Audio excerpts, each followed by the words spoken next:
Shalom a todos, que o Eterno possa abençoar a vida de todos os nossos irmãos e irmãs que estão ouvindo este shiur. Gostaria de agradecer a todos pelo carinho que muitos estão tendo em compartilhar e divulgar as boas novas do nosso Melech, do nosso Rei Yeshua. Que o Eterno possa abençoar a todos. E para você que está aqui e é novo no nosso canal, para que você tenha bastante informações e, tenha também na sua página, no seu canal, as notificações do judaísmo nazareno, que é a Beit Netzer Efraim. Para que você possa estar por dentro, é necessário que você se inscreva, é necessário que você curta a nossa página e é necessário que você compartilhe para ajudar as pessoas. Ficamos satisfeitos e felizes em ter você aqui junto conosco, compartilhando as boas novas. Bem, hoje nós iremos falar um assunto bastante interessante, né, a qual isso é comum no meio do judaísmo. Isso eu falo em questão de várias linhas do judaísmo. O assunto é o que os gentios precisam para fazer techuvá. O que eles precisam fazer? O que eles precisam ter em mente, em primeiro lugar, a fazer para ter techuvá, para terem e adquirirem o processo de techuvá, que não é nada fácil. Não é nada fácil. Primeiro, antes de adentrarmos sobre esse assunto, como diz o velho ditado, contra fatos não há argumento. Então nós iremos citar alguns historiadores aqui da nossa época e da época, na realidade da época de Yeshua, que relataram alguns assuntos que vai estar em harmonia com o nosso assunto aqui hoje divulgado. Bem, os gentios, como nós todos sabemos, os gentios, eles são, o nome significa nações, nações pagãs e etc. Tudo que é de ruim, assemelha-se ao gentio, aos gentios. E é por isso que, na época de Yeshua, eles não aceitavam os gentios em suas sinagogas. Não aceitavam. Por quê? Porque gentio ele é desleixado, ele não quer obedecer, ele não quer compartilhar as coisas boas, é desorganizado e tudo em si. Quando eu falo gentios, é a maioria. A maioria, eles têm essa tendência de desorganizados. E a minoria, que são aqueles que às vezes não estão nem dentro de uma comunidade, mas servem ao Eterno. Nós vamos ver durante esse estudo, nós vamos ver como isso ocorria naquela época, estava acontecendo. E hoje não é diferente. Hoje a maioria, como eu disse, não são todos, há uma exceção, mas a maioria tende a ser desorganizado, briguentos, caluniadores, desafeiçoados, irreverentes, e assim vai. A maioria, a minoria não, a minoria são aquelas pessoas que realmente preservam o amor e obedecem à Torá de forma indireta, tá? Então vamos lá. Nós temos aqui no livro, deixa eu ver aqui, só um minuto. Nós temos aqui no livro de Eusébio de Cesareia, capítulo 6, capítulo 4, na realidade é o capítulo 5. Quer dizer, na realidade é o capítulo 6, que daí em diante eu não vou ler tudo, mas eu vou grifar algumas coisas e vou falar para vocês. Veja, nos tempos deste é que pela primeira vez um estrangeiro, Herodes, se vê vestido pelos romanos com o governo dos judeus. Veja, todos nós sabemos que Israel, o povo de Israel, havia o reino de Judá e o reino de Israel. Sempre houve. E na época, quem estava mais forte, digamos, entre aspas, em Jerusalém, era o reinado dos judeus. O reinado de Israel, na época de Yeshua, antes de Yeshua aparecer, já estava dispersos. Alguns já estavam dispersos. Mas alguns se encontravam ainda por ali. A maioria ia pelo mundo afora, se espalhou-se como está escrito. E, na época, lá antes de Yeshua, um camarada chamado Herodes se vê investidos pelos romanos como governo dos judeus, ou seja, ele era rei dos judeus. Já está errado. Por quê? Porque esse Herodes, ele era um gentil. E ele é rei de judeus? Como que pode? Segundo nos informa Joséfo, ele era idumeu por parte de pai e árabe por parte de mãe. Isso quem fala é o historiador Flávio Joséfo.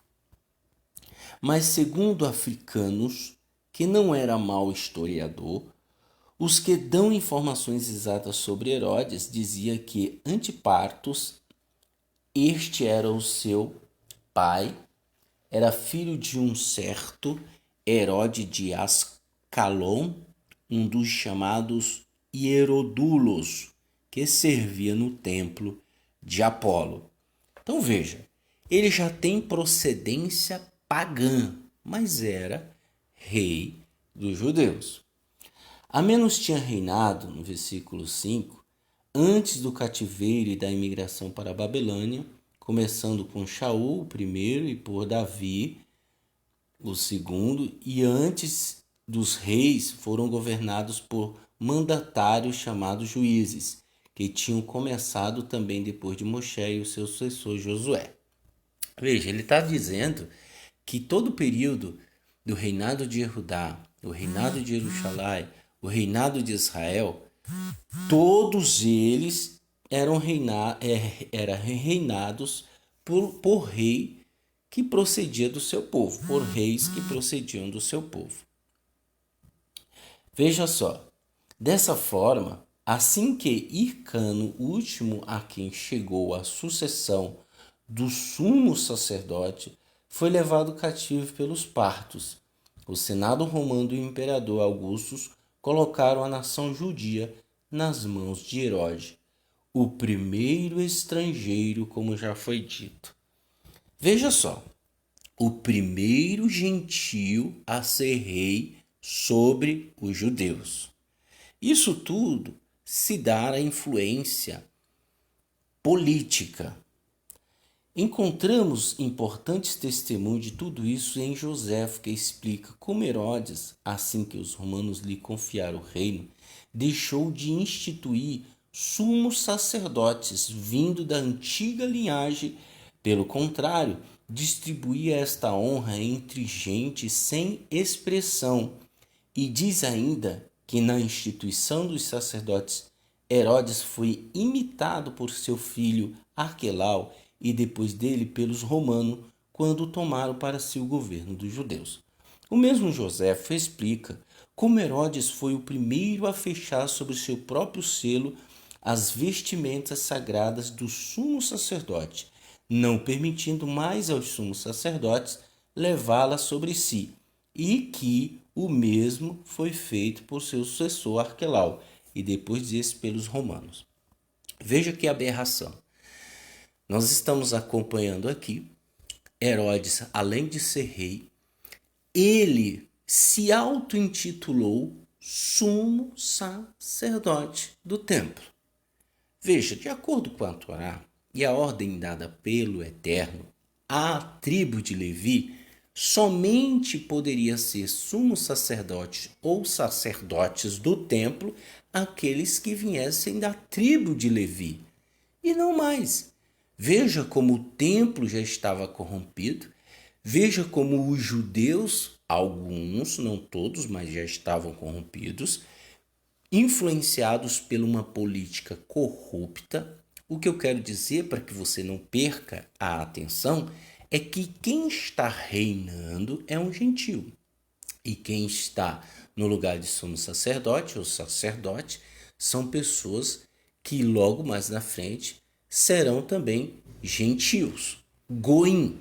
Veja o que o gentio é capaz de fazer. Ele diz o seguinte, continuando aqui. Mais sobre isso no capítulo 8 do livro Eusébio de Cesareia, versículo 5 diz: Mas sobre, como um flagelo divino, o arrebatou e ele começou a morrer já desde o momento em que conspirou contra o nosso Salvador e contra os demais meninos. Será bom estudar as palavras do próprio escritor que no livro 17 de suas antiguidades judaicas descreveu o final catastrófico da vida de Herodes, como segue. A doença de Herodes fazia-se mais e mais violenta. O Eterno vigava seus crimes. Com efeito, era um fogo suave que não denunciava ao fato de que apalpavam um abrasamento como que por dentro aumentava sua destruição e logo uma vontade terrível de comer algo sem que nada lhe servisse, ulcerações e dores atrozes no intestinos e sobretudo no ventre, com inchaço unidos e reluzente nos pés. Veja que Herodes ele começou a ser afligido por várias doenças pelo Eterno, justamente porque ele estava reinando e justamente ele estava perseguindo o Machia. No versículo 7 diz o seguinte: em torno do baixo ventre tinha uma infecção parecida, mas ainda suas partes pudentas estavam podres e criavam vermes. Suas respirações eram de uma rigidez aguda e extremamente desagradável pela carga de sua supuração e por sua forte asma. Em todos os membros sofria espasmos de uma força insuportável.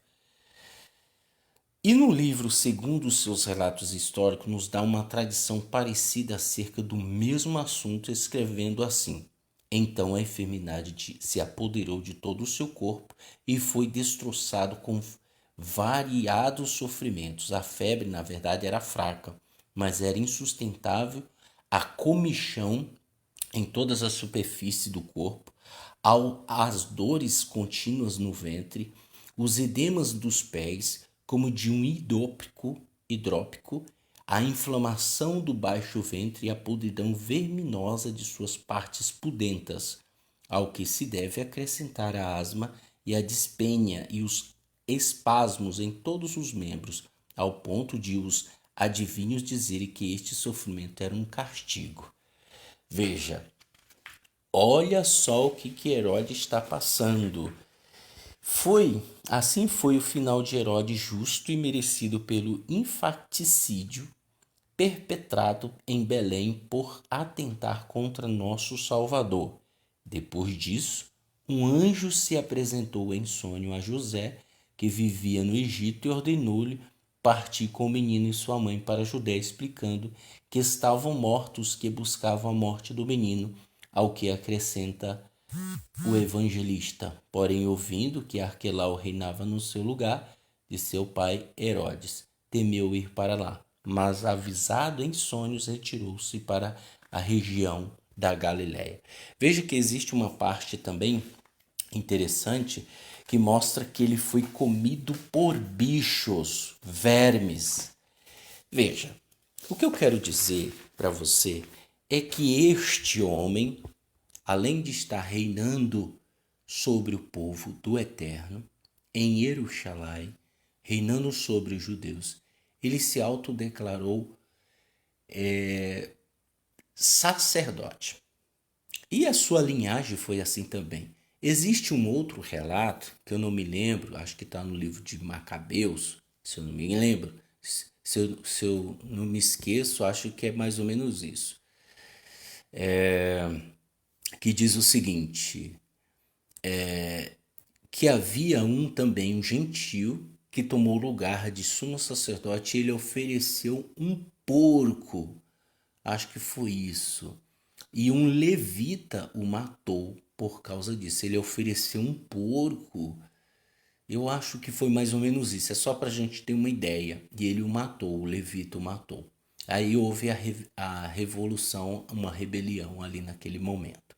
Veja, o que eu quero dizer é que os gentios eles estão influenciando, eles estão tomando lugar.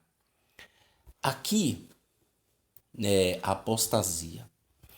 Veja só, consoante os relatos do historiador Flávio Joséfo, Roma assassinou muitos hebreus durante o ano de 66 a 73 depois de Cristo, totalizando 1.100.000 israelitas, e durante os anos de 132 a 135 depois de Cristo, foram dizimadas cerca de 850.000 pessoas, somando-se tais números, constatando-se que em um curto período o historiador histórico houve o extermínio de aproximadamente 2 milhões de hebreus. Muitos deles eram nazarenos, o que leva à conclusão de que sobraram poucos israelitas seguidores de Yeshua HaMashiach. Veja que quantos judeus morreram? Justamente por causa de Roma, justamente por causa dos gentios que pisaram em Jerusalém. Está escrito, né? Yeshua disse que Jerusalém e Jerusalém será pisadas pelos goim. Por outro lado, houve um grande crescimento de números de cristãos. Assim, a tendência natural se consumou, o grupo maior dos cristãos prevaleceu sobre o grupo menor do Nazareno. Confira-se o relato de Abraham Cohen. Veja só, o que ele está querendo dizer aqui é que houve uma perseguição e muitas mortes por causa dos gentios. E o número dos judeus nazarenos foram diminuindo. E quem se popularizou naquela época, que tomou proporções gigantescas, foi o cristianismo, ou seja, os cristãos. Tanto é que Abraham Cohen ele declara: durante algum tempo, a comunidade cristã era formada de duas seções divergentes, a dos nazarenos ou dos judeus cristãos, e a de cristãos gentios, ou seja, dos nazarenos, que eram os judeus cristãos, né? E o do cristão gentios. É claro que um tal estado de coisas não podia durar, e era somente uma questão de tempo, antes que uma das seções viesse a predominar e expulsar a outra. Foi exatamente isso que sucedeu. O acontecimento crítico que resolveu a questão foi a destruição do templo e do Estado no ano de 70.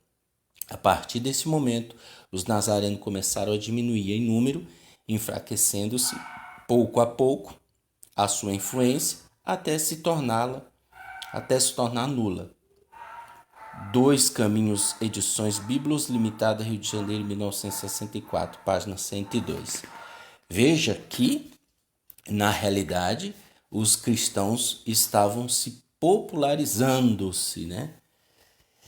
E Paulo, ele já antes disso, já profetizou: e surgirão muitos falsos profetas, enganarão a muitos, e por se multiplicar a apostasia, o amor de muitos se esfriará. Lógico, quem disse isso foi Yeshua. Paulo, uma certa vez, ele disse: Porque eu sei isto, que depois de minha partida entrarão no meio de vós lobos cruéis, que não pouparão ao rebanho, e que de entre vós mesmos se levantarão homens que falarão coisas perversas, para atraírem os discípulos após si. Veja que Paulo, antes disso, antes da destruição do segundo templo, ele já havia alertado sobre o príncipe da Grécia, que é a potestade, os dominadores deste mundo, a qual influenciaria uma massa de gentios que iriam pisar em Jerusalém.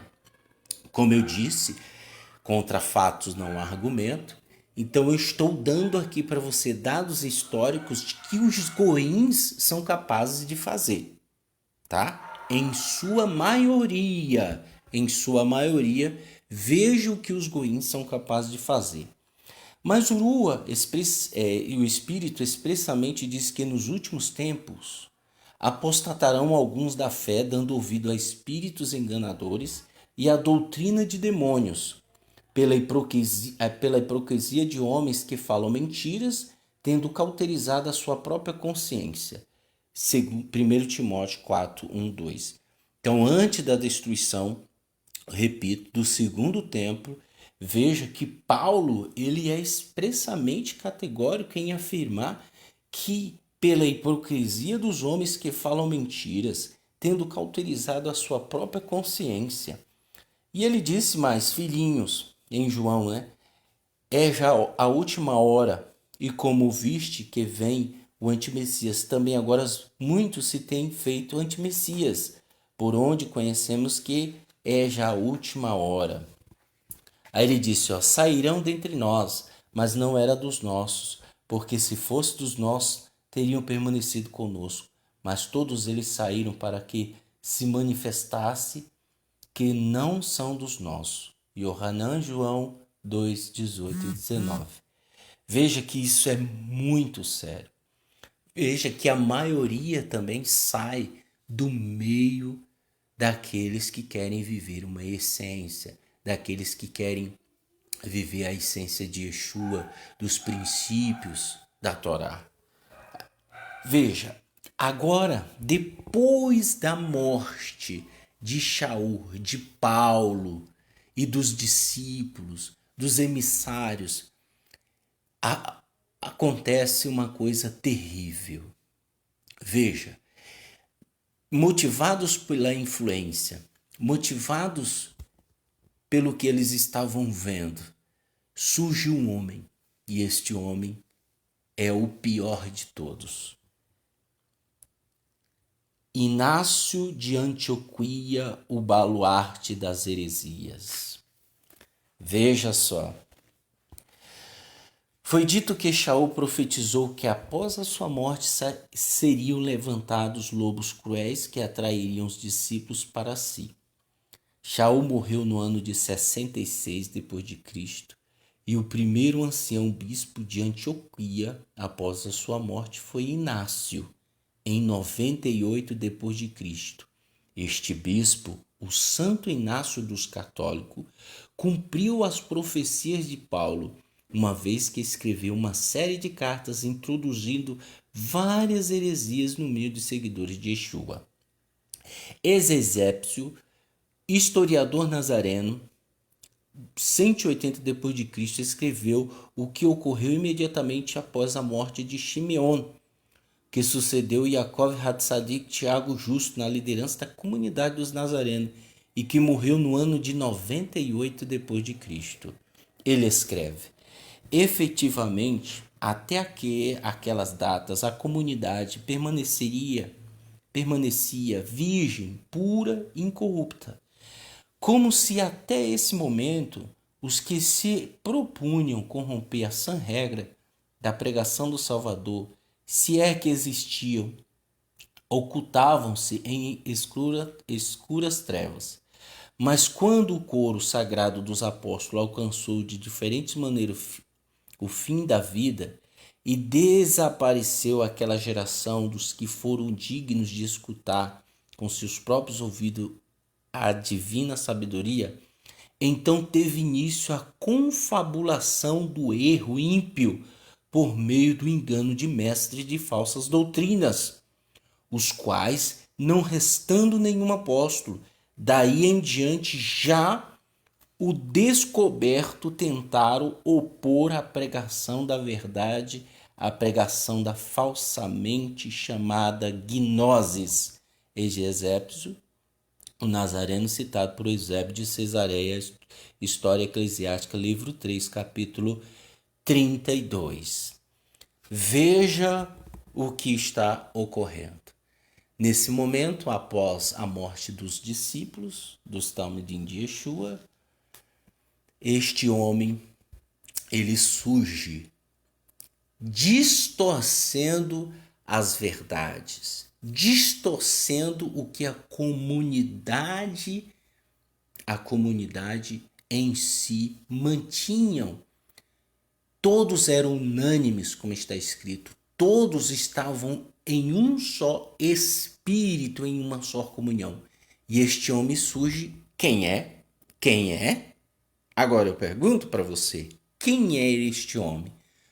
Um gentil. Veja que antes de Yeshua vir, Herodes governava, era rei de Judá, nós vemos o fim dele. Nós vimos ali também outros sucessores que até que Jerusalém foi pisada pelos Goim. Agora nós temos este indivíduo, Inácio de Antioquia, o baluarte das heresias. Então ele começa a propagar o cristianismo com seus dogmas. O que ele diz? Suas regras. Antes de Inácio, todas as decisões, prestem atenção, todas as decisões relativas aos Netzarim nazarenos eram adotadas por meio de reuniões em Jerusalém. Veja que não havia uma pessoa mandando, não havia um só líder, não. Tinha o líder, mas tinha os líderes, que tinha que haver um consenso, tinha que haver reuniões, não era só um líder que pensava. E agora esse homem chamado Inácio de Antioquia, ele se autodeclara bispo, ele é o sucessor. Veja o que ele vai falar. Mas terminando, após assumir o cargo de Antioquia, Inácio usurpou a autoridade dos discípulos que viviam em Jerusalém e declarou a si mesmo como autoridade final para decidir as questões da fé, dizendo também que os bispos de cada local teriam as mesmas autoridades. Veja a primeira ordem: sujeitem-se a seus bispos e vocês estarão agindo de acordo com a vontade do Eterno. Veja, essa foi a primeira ordem. Então a pessoa ia para a igreja e lá ela já ouvia isso. E por causa da autoridade política que existia em harmonia com o mal, junto com esses homens, então as pessoas elas se sentiam presas e eram obrigadas a obedecer. Jesus foi enviado pela vontade do Pai. Da mesma maneira, os bispos são enviados pela vontade de Jesus. Veja o que ele colocou. Obedeça os seus bispos. Epístola de Magnésio 1:7. Magnésios. Portanto, é vosso dever reverenciar os vossos superiores. Epístolas aos Magnésios 3:3. Seu bispo está presidindo no lugar do Eterno. Esteja em união com o seu bispo. Epístolas ao Magnésios 2:5-7. Ele não deve fazer nada sem o bispo, para não ficar impuro em sua consciência. Epístolas aos Trálios 2:5. Não faça nada sem o bispo. Epístolas aos Filipenses 2:14. Todos vocês devem seguir seu bispo, tal como Jesus Cristo seguiu o Pai. Esmina 3:1. Esses são os ditos do nosso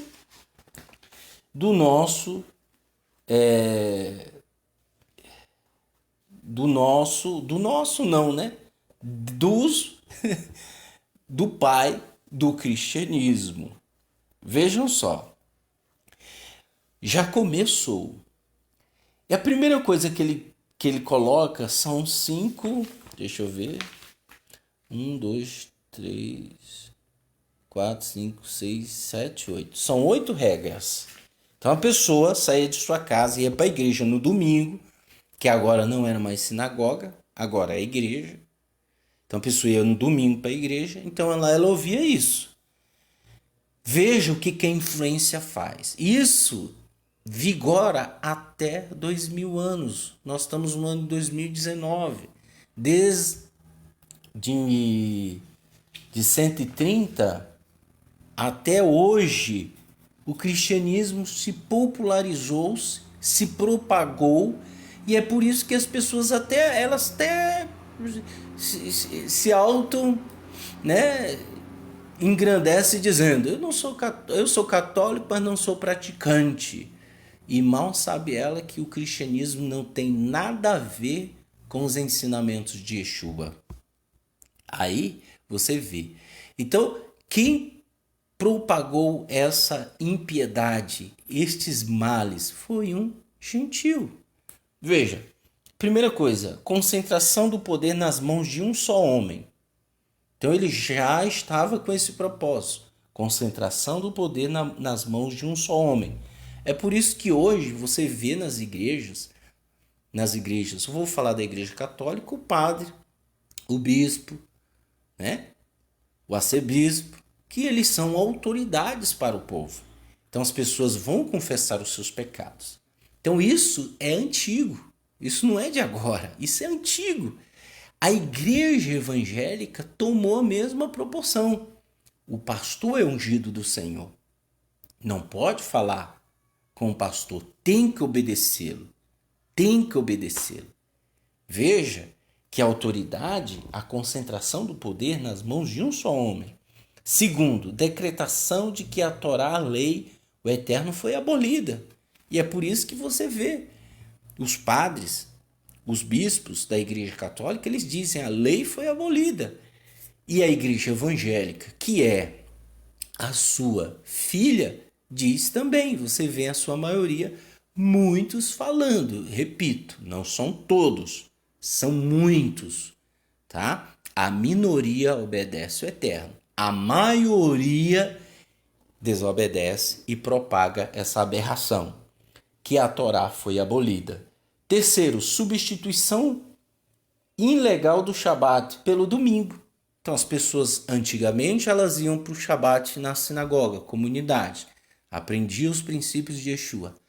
Como morreu os talmidins? Como enfraqueceu o judaísmo nazareno? E agora nós temos a propagação do domingo. E é por isso que as pessoas vão para o domingo na igreja. Isso foi primeiro na igreja católica, depois a sua igreja protestante, que é a igreja evangélica. Quarto, criação de uma nova religião. Não é mais o judaísmo nazareno, agora é o cristianismo. É o cristianismo. Veja que ele distorce, ele usa de uma característica divina, que é o eterno, e ele distorce, porque ele sabe que as pessoas são preguiçosas, que as pessoas não querem obedecer ao eterno. Então ele pega esse grupo de milhões de pessoas que temos no mundo e colocam na cabeça delas para que elas venham. Tá bom, vou passar 1h30 na igreja, pedir perdão e já era. Eu vou contribuir com a minha moedinha e já era, Deus vai me perdoar. Esse é o pensamento cristianizado. Por isso que a pessoa vai na igreja, passa 1h30 e vai embora, achando que Deus perdoou. Porque é uma ordem do homem, não do eterno. Aí nós temos o outro. Depois de Inácio de Antioquia, nós temos Marcião. As heresias continuam. Após a rebelião de Inácio, a expansão do cristianismo contou com outro nocivo ingrediente implementado por Marcião de Sinop, 85 a 160 d.C., um influente bispo do cristianismo primitivo. Enquanto os Neitzarim Nazareno usavam o Tanar, primeiras escrituras, e os Ketuvim Neitzarim escritos Nazareno, considerado todas as escrituras como unidade sem existência de hierarquia de uma sobre outra pessoa, Marcião foi o primeiro a inventar o termo Velho Testamento e Novo Testamento, expressão que não existe na Bíblia. Então, Marcião foi o homem que inventou Velho Testamento e Novo Testamento. Por quê? Porque automaticamente, após eu adquirir uma Bíblia, as pessoas vão ver Velho Testamento, isso significa que é velho. Aí elas vão olhar e ver o Novo Testamento, é o novo. Como existe alguns enxertos no Novo Testamento, nas escrituras que nós temos hoje, tradução João Ferreira de Almeida, e João Ferreira de Almeida era um padre, então nas traduções nós temos alguns enxertos. Então esses enxertos iriam me direcionar para eu não obedecer a Torá. Entenderam aí? Então, a expressão Velho Testamento e Novo Testamento. Velho porque é velho, então não me interessa. Novo porque é novo, porque me interessa. Com alguns enxertos, com algumas traduções tendenciosas, então eu iria ter mais o prestígio de ir para a igreja. Então é o que ocorre hoje, tá? É o que ocorre hoje. Então, nós temos aqui. Veja o que Marcião ele começa a propagar também. Ele diz o seguinte: supersionismo punitivo, proclama que os judeus rejeitaram Yeshua como Messias, em decorrência, foram punidos pelo Eterno, perdendo toda a promessa. Veja, ele está descaracterizando os judeus. E é por isso que antigamente você ouvia dizer que antigamente, quando um crente via um judeu, eles falavam: matou Jesus, mataram Jesus. E é justamente esse ensino que até hoje vigora em algumas pessoas. Mas as coisas estão mudando, nós vamos falar daqui a pouco. Segundo, supersionismo econômico. Não se refere a dinheiro, mas à função. Assevera que o povo de Israel foi substituído pela igreja. É por isso que você vê muitas igrejas, dizendo: o povo de Israel foi substituído por nós hoje, pela igreja. Então você vai ver isso consequentemente. Supervisionismo estrutural promove a marginalização do Antigo Testamento como norma para a vida cristã, isto é, não nega o Antigo Testamento, mas desvaloriza, tornando-se inferior ao Novo Testamento. O Antigo Testamento é válido, porém o que realmente importa é o Novo Testamento. As regras do Antigo Testamento são vistas como de pouca relevância. E é por isso que o pastor ele gosta do dízimo no Velho Testamento. Mas quando é para guardar o Shabat, ele não guarda. Isso a maioria, tá? Estou me referindo à maioria porque tem igrejas que guardam o Shabat. Ele concorda com o dízimo, mas ele discorda de outras coisas do Velho Testamento. É porque ele está domesticado pelo leite, pelo leite de Roma. Por isso que a gente sempre fala para desmamar uma pessoa que viveu 40 anos no cristianismo, não é fácil. Então eu estou mostrando para você quantas aberrações ocorreram por meio dos gentios. E os gentios, na sua maioria, estavam lá nas igrejas, estavam lá propagando, estavam lá. E até hoje, quando você entra numa igreja, quem é que está lá dentro? Quantos milhões? Quantos milhares? Quantas centenas? Todas na igreja, influenciadas por um homem.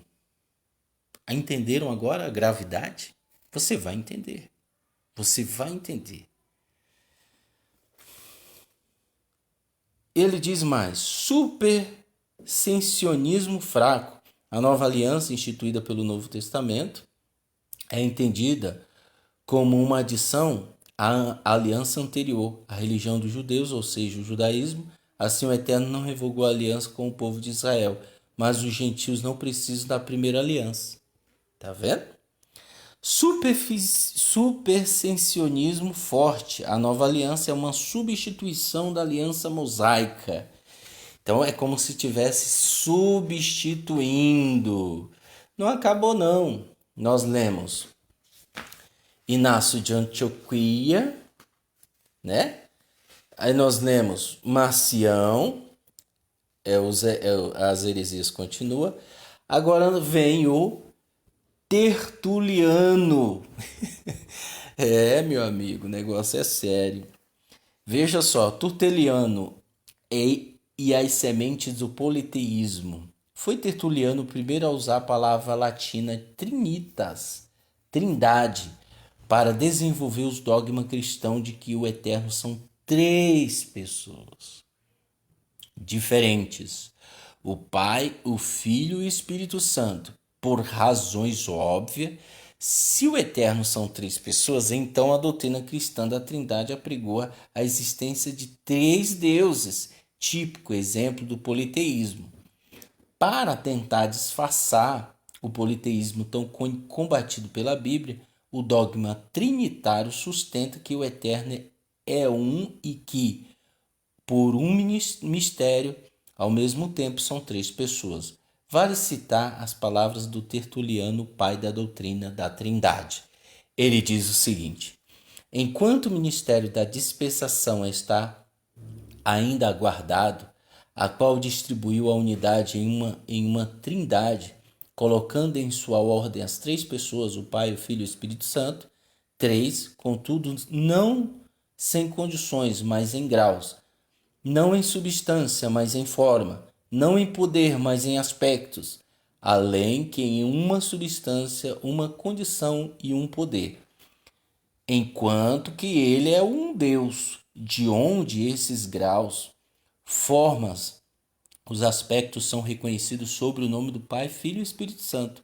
Contra Praxas, capítulo 2. Nós já tivemos a oportunidade de mostrar que o Pai e o Filho são duas pessoas separadas. Contra Praxas, capítulo 4. Agora observe, minha acessão é que o Pai é um, o Filho é um e o Espírito é um, e que eles são distintos uns aos outros. Contra Praxas, capítulo 9. Onde, contudo, há um segredo, deve haver dois. E onde há um terceiro, deve haver três. Agora, de fato, o Espírito é o terceiro e o Pai e do Filho. Assim como a fruta da árvore é a terceira raiz. Veja que o negócio é até bonitinho, né? A expressão que ele vem colocando é muito bacana. E isso vigora até os dias de hoje.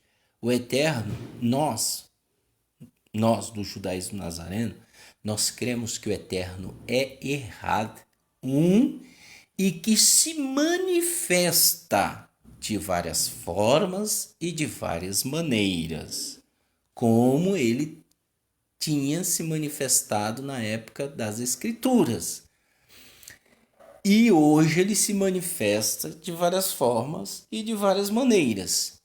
Isso não quer dizer que o Eterno, por se manifestar de várias formas e de várias maneiras, são três deuses. Não. Ele, o Eterno, é todos nele.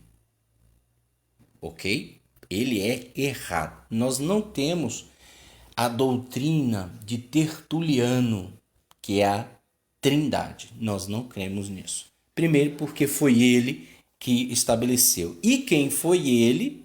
Pergunto. Você sabe? Quem foi ele? Bacana. Um gentil. Gentil. Que propagou o paganismo. E tem se propagado até os dias de hoje. Bem, nós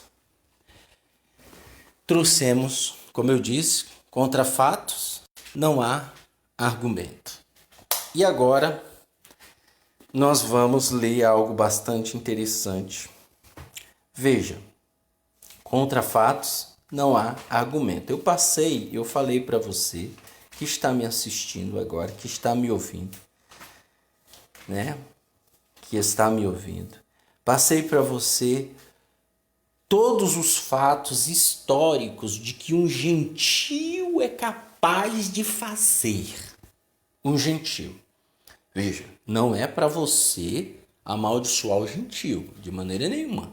Tanto é que a Torá nos proíbe. A Torá diz: ame o estrangeiro, o gentio, ame, não despreze.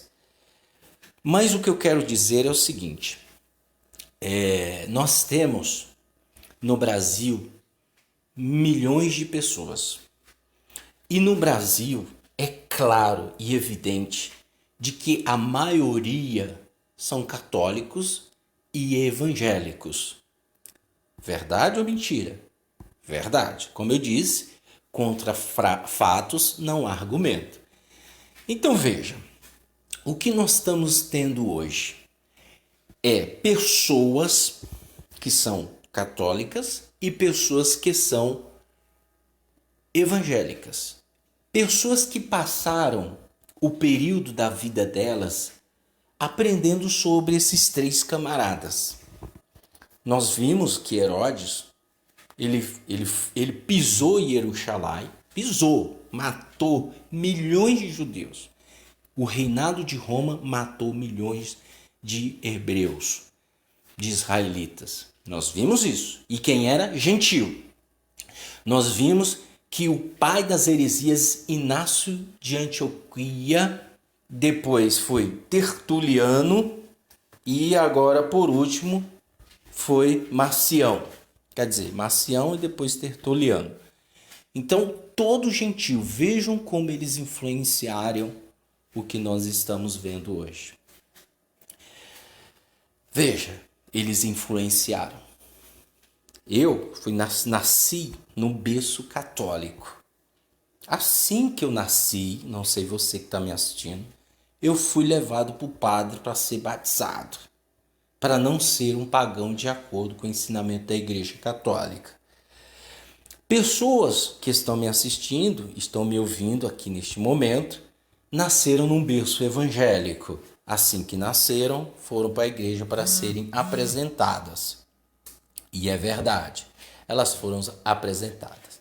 O que eu quero dizer com isso é que a vida inteira nós fomos influenciados pelo cristianismo, a qual os pais do cristianismo eu citei para vocês, que são gentios. Nossa nação foi popularizada e foi colonizada pela Igreja Católica. Nossa nação. Nós temos 500 e poucos anos aí. Nós somos caçula, entre as nações nós somos a caçula. E aí nós fomos colonizados pela Igreja Católica. Então nós temos no nosso DNA, infelizmente, desculpa a expressão da palavra, nós temos um DNA da desgraça na nossa vida, no nosso sangue. Nós herdamos essa desgraça. Agora você vai entender o que o gentio precisa para fazer techuvá. Se eu te mostrei em meio a dados históricos, acadêmicos e escriturais que eu vou mostrar agora, se eu mostrei para você tudo isso,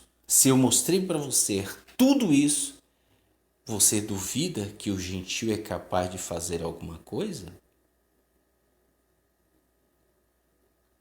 A maioria é capaz de fazer tanta merda, tanta desgraça. Mas eu tenho uma novidade para você.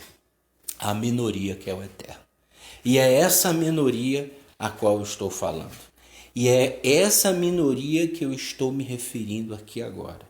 Essa minoria, na época de Yeshua, havia um homem em Cesareia chamado Cornélio, um oficial do exército romano, do regimento chamado italiano. Então ele era gentio.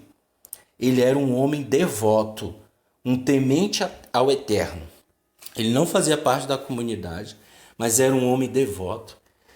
Um homem devoto e temente ao eterno, bem como toda a sua casa, ou seja, toda a sua família. Ele O que ele fazia?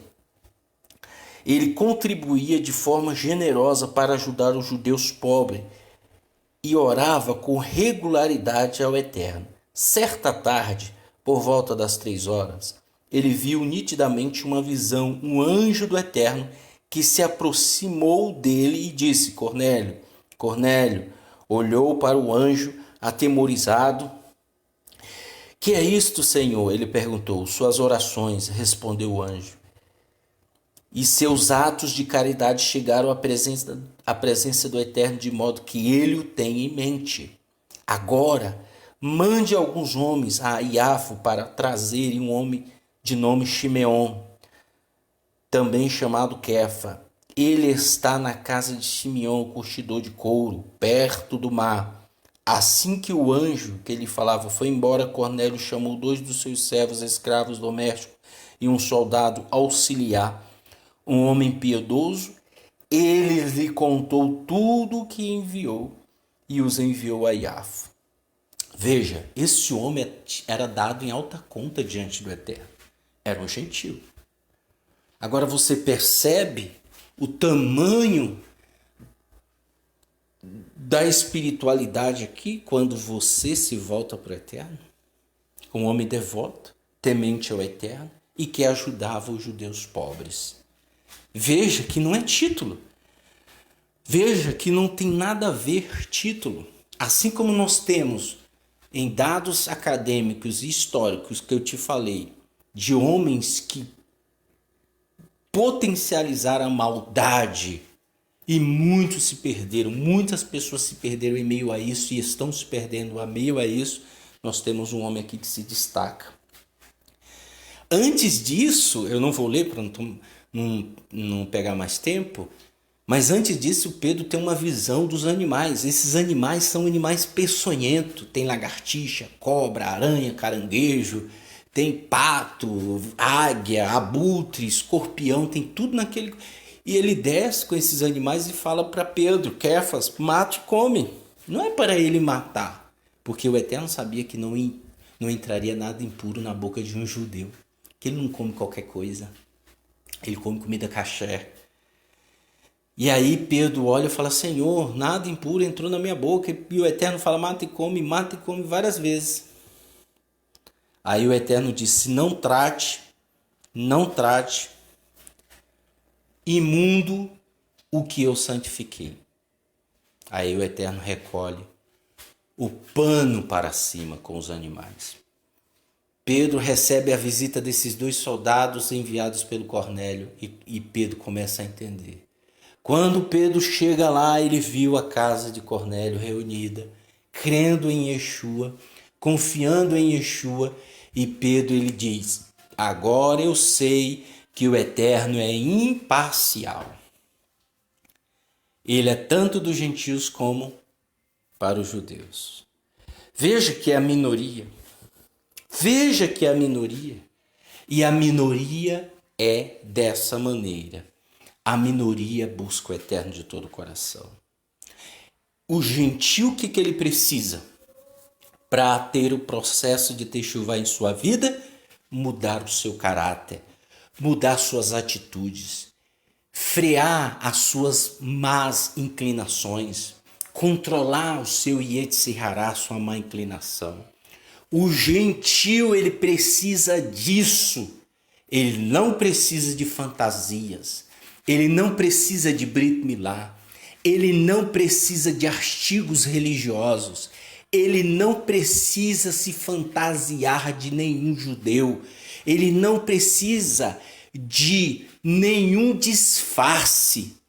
Mas hoje o que nós estamos vendo é os gentios saindo das igrejas porque se frustraram, indo para o judaísmo A, B, C, D, e lá nós encontramos os roches líderes que enfeitam eles e diz, olha, você agora é judeu. Judeu? Você agora é judeu. Judeu, gente. Você tem que assumir sua identidade. O Eterno é Elohim de gentios. Mas gentios que tem o coração circuncidado, e não o prepúcio do seu órgão do pênis circuncidado, mas o coração, que é mais importante.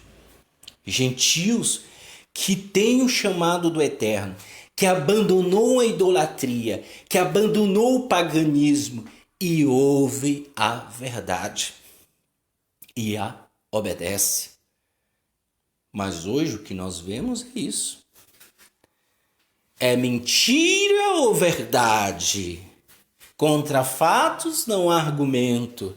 Hoje o que nós vemos é isso, gente.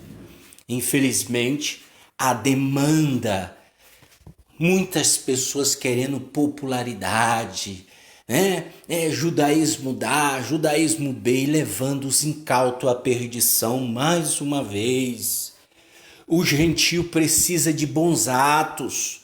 O gentio ele precisa praticar os bons atos, porque ele já foi domesticado no átrio de Roma. Ele já foi domesticado nos currais de Roma, nos currais da Igreja Católica, da Igreja Evangélica.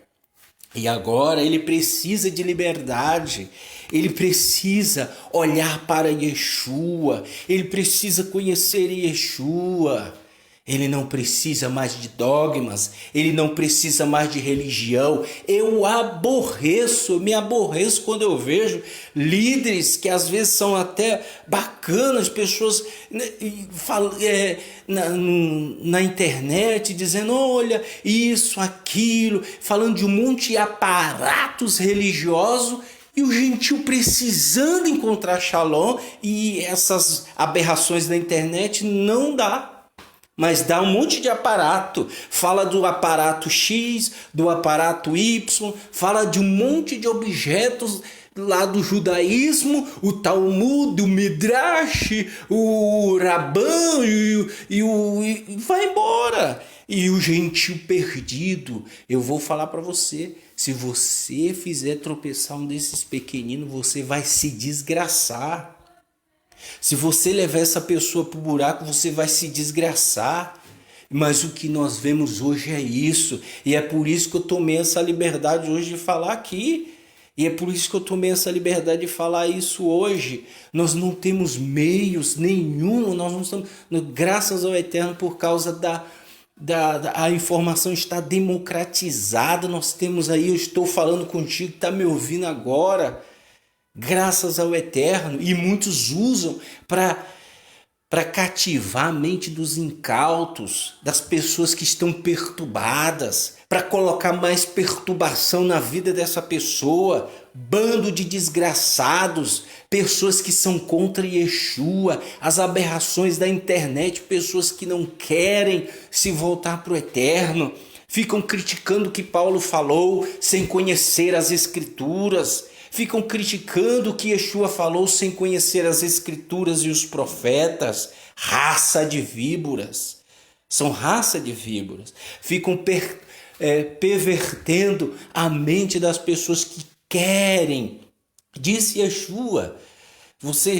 Eles andam, percorrem céu e mar, ficam percorrendo na internet, nas ondas da fibra ótica, digamos assim, eles ficam percorrendo atrás dos incautos para o quê? Para depois destruí-los. Ele já é filho do inferno, o incauto já é filho do inferno, ele faz 2 vezes pior, é o que ocorre, 2 vezes pior. Infelizmente é isso que ocorre. Infelizmente, eu falo para você, cuidado aonde você vai, não fique ouvindo qualquer baboseira, não fique ouvindo qualquer coisa que coloca na internet. Eu falo, nós temos um grupo de várias pessoas no grupo, no WhatsApp, na comunidade, nós temos grupo de pessoas e a gente diz, pessoal, cuidado com A, B, C, D. Eu vejo pessoas preocupadas com a vela do Shabat.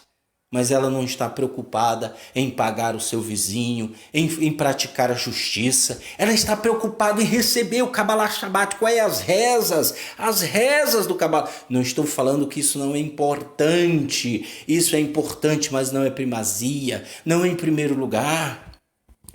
Ela está preocupada com o Kabbalah Shabbat, com a Kabbalah, com o Midrash, com o Rumash, com o Talmud. Ela está preocupada com o Zohar, ela está preocupada com tudo. Mas criar vergonha na cara ela não quer. E sabe qual é o problema? Encontra pessoas que são assim. Pessoas que vai potencializando esse costume que ela tem. E ela gosta. Por isso que tem comunidades cheias. Porque ela gosta. Eu digo, se uma comunidade ela tá cheia, ou ela tá cheia, e lá não se fala em correção, meu amigo, cai fora. Porque ali é mais uma aberração do diabo. Ali é mais uma aberração de Rassatã. A palavra do Eterno está escrito, ela é apta para a disciplina, corrigir. E se o Rosh, quem quer que seja, não está disciplinando, porque ele não quer disciplina, ele prefere fantasiar você, ele prefere te dar um bolo, ele prefere te dar um presente, ele prefere te agradar, ele prefere falar o que você quer. Porque ele sabe que você não vai sair dali, que você vai dar sua tzedakah ali, que você vai dar seu dízimo ali, que você vai dar seu dinheiro ali, que você vai sustentar ali. Porque por isso que ele não fala a verdade. Porque se ele falar, você vai levar para o lado pessoal. Como eu já tive pessoas, nós tivemos experiência de mais de 100 pessoas que já passaram. E nós falávamos as verdades, as pessoas levavam para um lado pessoal. E o que foi o fim? Rebelião. Qual foi o fim? Calúnia. Qual foi o fim? Discórdia. E o mais engraçado, o pivô de tudo aquilo, confessa seus pecados depois. É sempre assim. É sempre assim. E os outros ficam todos envergonhados. E vão ficar. Como disse Paulo, e todos saberão quão estúpidos eles são. Agora o que eu digo aqui para você, se volte para o Eterno. Se volte para o Eterno. Bem, pessoal, esse é o vídeo em áudio que eu fiz aí para vocês. Queria ficar mais tempo, mas graças ao Eterno tem muitas pessoas que realmente estão desejando o Eterno. E compartilha, envia esse vídeo para as pessoas que realmente você diz, ó, você precisa ouvir isso aqui. Tá bom? Que o Eterno te abençoe e te guarde, que ele faça resplandecer a luz do seu rosto sobre ti, que ele tenha misericórdia de ti, hoje e amanhã, para todo sempre. Bechem Yeshua Mashiach. Amém.